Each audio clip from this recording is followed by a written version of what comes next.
Salut à toutes et à tous et bienvenue sur ma chaîne. Aujourd'hui, je vais parler d'un sujet difficile que je pense que tout le monde traverse sur ce parcours. C'est pourquoi mon parcours bloque. Pourquoi je n'avance plus. Pourquoi, je veux dire, il n'y a plus d'intuition, il n'y a plus d'information venant de la source. Pourquoi je suis coupé de tout. Pourquoi j'ai l'impression à la limite que toute cette histoire est peut-être le fruit de mon imagination, quoi. Peut-être que je me suis fait un peu de film, si vous voulez. Donc, à un moment sur le parcours, ça c'est explicable énergétiquement. C'est-à-dire qu'il va y avoir une espèce de coupure qui va vous permettre, on va dire, de justement ce retour à soi. Si vous receviez encore de l'énergie, on va dire, celle que vous receviez pendant la nuit noire de l'âme et où vous aviez toutes les informations, toutes les intuitions, où tout était parfaitement clair. Parce que la nuit noire de l'âme, c'est aussi, le moment où tout est clair en fait.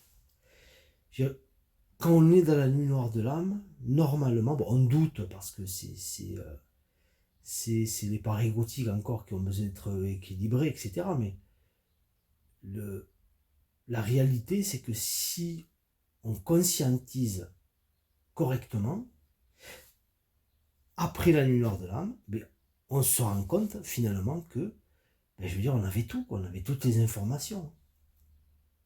Enfin, en tout cas, en ce qui me concerne, je parle toujours en ce qui me concerne. Et comme, tous les parcours sont, on va dire, dans les grandes lignes identiques, donc je suppose que vous aussi, vous êtes porteur de ces choses-là, quoi, en fait. Donc, à un moment donné sur le parcours, il y a ce qu'on pourra appeler ce vide, vous comprenez? Ce vide. Et là, je pense que la posture qu'il faut avoir, en tout cas moi ça m'a plutôt profité, ça m'a plutôt aidé. J'ai ensuite confirmé que c'était la bonne chose à faire en fait. C'est qu'il faut tout lâcher en fait. Il faut tout lâcher en fait. Il faut avoir une confiance telle en votre parcours qu'il faut tout lâcher. Et tout lâcher,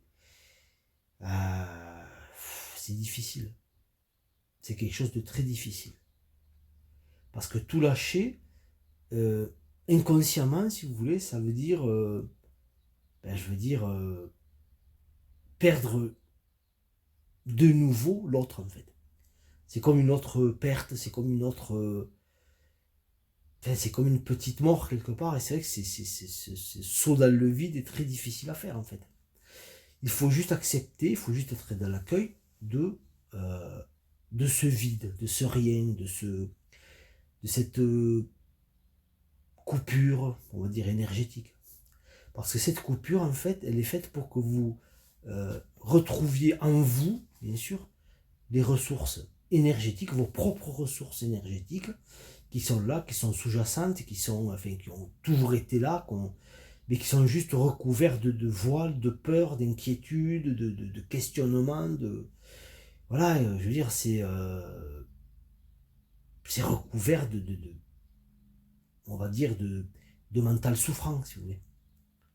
Parce que c'est un parcours, bien sûr, de conscience, c'est pas un parcours de mental, vous comprenez?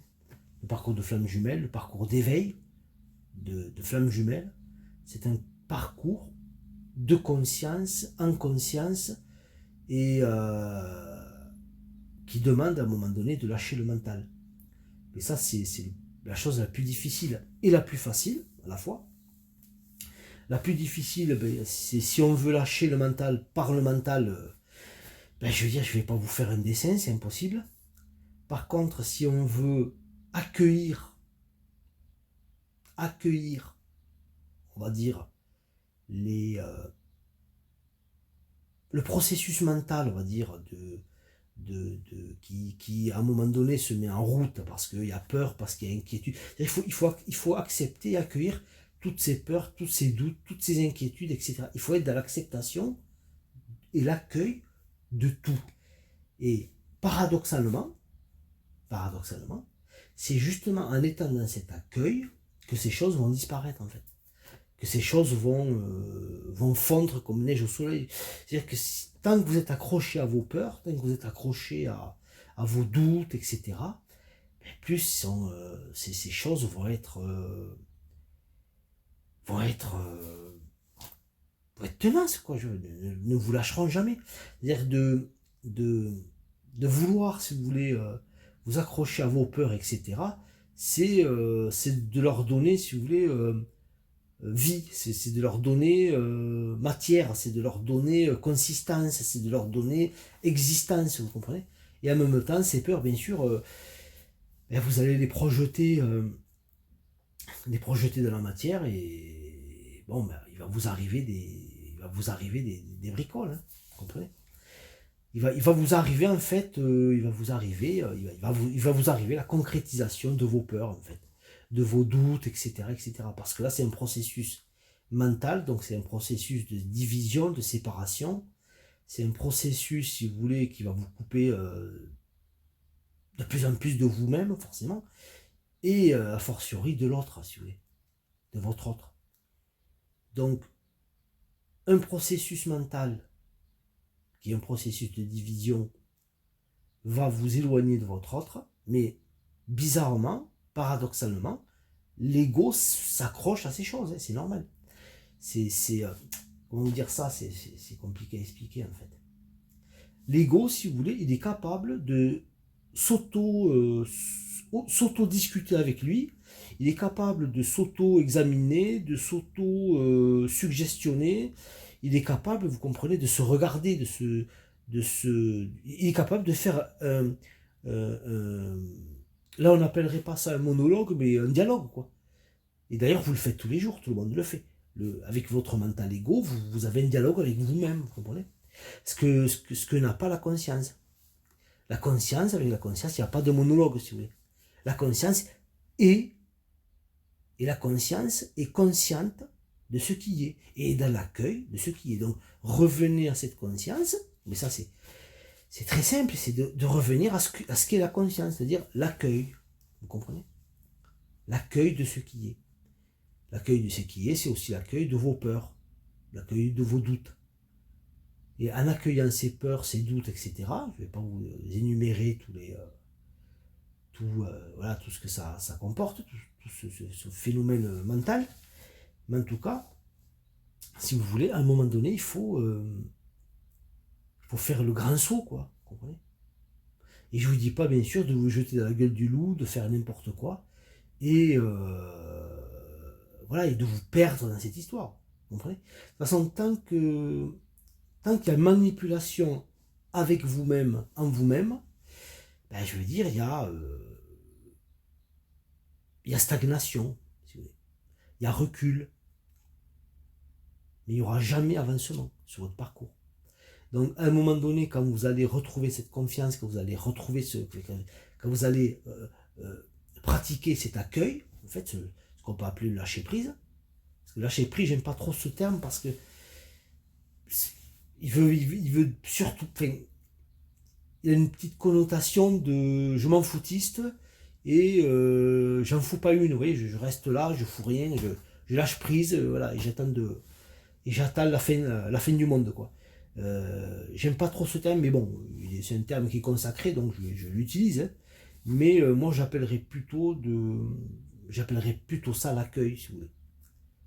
L'accueil, parce que dans un phénomène d'accueil, c'est, si vous voulez, l'accueil, il y a quand même il y a un rien faire, si vous voulez, il y a quand même une action, si vous voulez. Donc, dans le lâcher prise, on a l'impression qu'on est plus dans quelque chose de rien faire, en fait, alors que l'accueil, il y a justement des choses à faire de l'accueil. L'accueil, c'est très très large. Vous comprenez? L'accueil, c'est quelque chose qui est un travail. On ne se dit pas, bon, ben, je me mets dans l'accueil, je me mets en accueil et c'est bon, j'accueille. Ça ne fonctionne pas comme ça. Il y a des choses, vous comprenez, où il y a des résistances, il y a des choses qui sont inacceptables pour le mental. Qui sont totalement inacceptables. Et il y a un problème aussi d'avancement, vous comprenez. À un moment T, vous pouvez accepter des choses, mais à un moment T, plus 2, plus 3, plus 10, ben vous pourrez en accepter d'autres, vous comprenez. C'est un processus. C'est pas, bon, mais je vais me mentir à moi-même, je vais me faire croire que j'ai accepté, que je suis dans l'accueil, je vais me faire croire que j'avance, je vais me faire croire un tas de choses, mais en réalité, j'ai pas bougé d'un iota, vous voyez, j'ai pas bougé d'un millimètre, parce que je suis toujours dans le contrôle, dans le contrôle, on va dire, dans le contrôle égotique, on va dire. Donc, le contrôle peut fonctionner pour beaucoup de choses, si vous voulez, énormément de choses, mais pas dans le parcours de flamme jumelle. Dans le parcours de flamme jumelle, c'est ce qui, comme vous êtes polarisé avec votre autre, vous êtes parfaitement polarisé. Donc, avec votre autre, si vous êtes dans le contrôle, c'est, je veux dire, c'est c'est radical, quoi. Je veux dire, c'est quand vous êtes intriqué, vous comprenez, il y a un procès. Je veux dire, ça va automatiquement se faire. Vous avez automatiquement une fuite. Hein. Que cette fuite, elle soit physique, qu'elle soit psychologique, qu'elle soit affective, qu'elle soit amoureuse, qu'elle soit tout ce que vous voulez, il y aura une fuite. L'autre va vous échapper des mains, en fait. Comme un savon, vous glisserez des doigts, vous voyez. Impossible à rattraper. Vous ne pouvez pas le rattraper. C'est impossible. Plus vous allez essayer de la rattraper, plus vous allez l'envoyer, je veux dire, très loin, quoi. Très loin de vous. Même si cette personne est dans votre entourage, vous comprenez. On peut être très loin d'une personne tout en la côtoyant tous les jours. Donc, à un moment donné, c'est normal que vous soyez, entre guillemets, coupé. Je dis entre guillemets parce qu'on n'est jamais coupé de la source.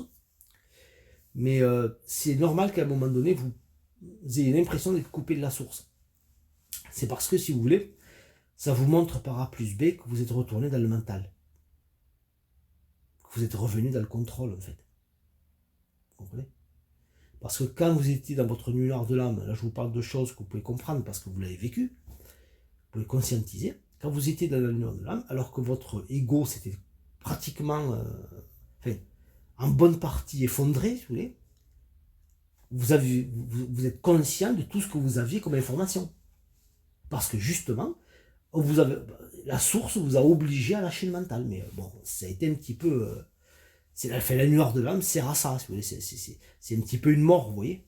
Un petit peu une façon de tuer l'ego. Mais tout ça est symbolique, c'est pas réellement tuer l'ego. Mais, parce que l'ego, bon, je veux dire, pour tuer l'ego, je veux dire, faut faire une lobotomie à la personne. Hein. Donc là, on parle pas de ça. Mais en tout cas, en détruire pas mal de fausses croyances et de fausses constructions mentales, etc.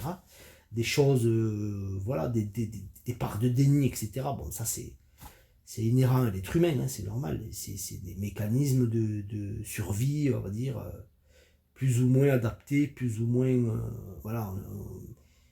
Je crois qu'à un moment donné, là, bon, je parle de ça beaucoup dans les outils d'accompagnement, mais à un moment donné, on est le produit de la société dans laquelle on est né, on a grandi, etc. Quoi, et on est aujourd'hui, quoi. On ne peut pas être autre chose, hein, c'est pas possible. Donc, justement, pour retrouver cette connexion avec la source, avec toutes ces intuitions, toutes ces informations qui vont vous aider à avancer, hein, je veux dire, il faut retourner à soi, il faut retourner à l'être. Donc, il faut être dans l'accueil de ce qui est. L'accueil de ce qui est, c'est, si vous voulez, il y a des vidéos sur la non-dualité. Pour beaucoup, je trouve qu'ils en parlent bien, quoi, en fait. Ils en parlent bien, même si, bon, parfois c'est un peu tiré par les cheveux. En fait, il faut redevenir, d'une certaine façon, il faut redevenir maître de soi-même, vous comprenez? Maître de, on va dire, je vais dire de ses émotions, vous comprenez? faut redevenir maître de ses pensées, maître de, ben, je veux dire, je vais pas dire de sa vie, parce que ça c'est autre chose, mais parce qu'on croit être maître de sa vie, en fait on est maître de rien du tout. On est juste maître de soi-même, vous comprenez, de la, du rapport, si vous voulez, de conscience qu'on a avec le réel, avec le monde. Mais on n'a pas de réelle prise, si vous voulez, directe en tout cas, égotique ou même physique, hein, avec ce monde, vous comprenez. Le monde, je veux dire, égotiquement et physiquement, d'une certaine façon, on le subit plus qu'autre chose, vous comprenez, mais c'est normal, c'est normal. Je veux dire, si à un moment donné, vous avez une vibration A, je veux dire, vous aurez une concrétisation A. Si vous avez une vibration B, ben vous aurez une concrétisation B. Je veux dire, c'est aussi simple que ça. C'est-à-dire que euh, euh, comment dire, ce que vous allez projeter égotiquement, si vous voulez, va vous revenir, si vous voulez, mais de façon à ce que vous, comment dire ça, vous pouvez contrôler, si vous voulez, ce que vous allez penser, de la façon dont vous allez penser, etc., de ce que vous allez envoyer comme information, comme énergie, mais le retour, vous n'avez absolument aucun contrôle dessus, si vous voulez. Vous comprenez? C'est-à-dire que quand vous êtes beaucoup plus dans le côté conscient, conscience, etc., ben, je veux dire, là, ça n'a strictement rien à voir. C'est-à-dire c'est automatiquement ce qui va être matérialisé et parfaitement adapté à votre vie. Parce que, en fait, votre conscience, qui est votre âme est venue s'incarner sur Terre, en fait, pour avoir une expérience, vous comprenez? Donc, tant que vous matérialisez votre vie par rapport à directement à votre conscience, ben, vous serez dans le bon chemin, tout sera juste en fait. Ben, c'est pas que tout sera juste, mais enfin, de toute façon, tout est juste, tout est tout le temps juste de toute façon. Mais ce que je veux dire, juste pas dans le sens où comment dire ça, c'est juste dans le sens justice, hein. C'est juste dans le sens où si vous avez semé du blé, vous allez récolter du blé, vous n'allez pas récolter de l'orge, vous comprenez? Si vous avez, je veux dire, si vous avez envoyé de l'énergie de peur, si vous voulez, c'est pas de l'énergie d'amour qui va vous revenir, vous comprenez? En concrétisation de la matière. Quand on dit que tout est toujours juste, en fait, c'est dans le sens où, eh ben, je veux dire, tout est en adéquation avec ce que vous envoyez, ce que vous vibrez, etc. Vous comprenez? Voilà. Donc, si vous voulez que votre vie change, ben, il va falloir changer votre façon de vibrer, quoi, en fait. Votre façon de vibrer. Plus vous allez vibrer dans des hautes vibrations, qui sont des vibrations de conscience, des vibrations conscientes, ben, plus vous allez voir votre vie, des champs du possible s'ouvrir, des choses beaucoup plus adaptées vous revenir, et là vous aurez une vie à peu près équilibrée. Bon, ça sera jamais à 100%, parce on est humain, mais je veux dire, votre vie sera beaucoup plus, voilà, beaucoup plus en harmonie avec vos désirs, avec votre cœur, avec votre âme, quoi. Je veux dire, c'est aussi simple que ça. Et plus vous allez vibrer de la peur, de l'angoisse, des questionnements, des doutes, etc. Là, vous allez plutôt être dans l'ego. Et là, plus vous allez vibrer, plus vous allez matérialiser ces choses. Et là, ça va pas être joli. Hein, on vit, on expérimente tout ça de toute façon. Voilà, parce on peut pas être à 1000, à 100% dans le côté conscient. Ça, c'est pas possible. Hein, vous comprenez, on a une part égotique. Mais c'est au moins de réussir à trouver une harmonie, un équilibre, un alignement entre tous ces corps, vous comprenez? Et c'est là où votre vie va prendre un sens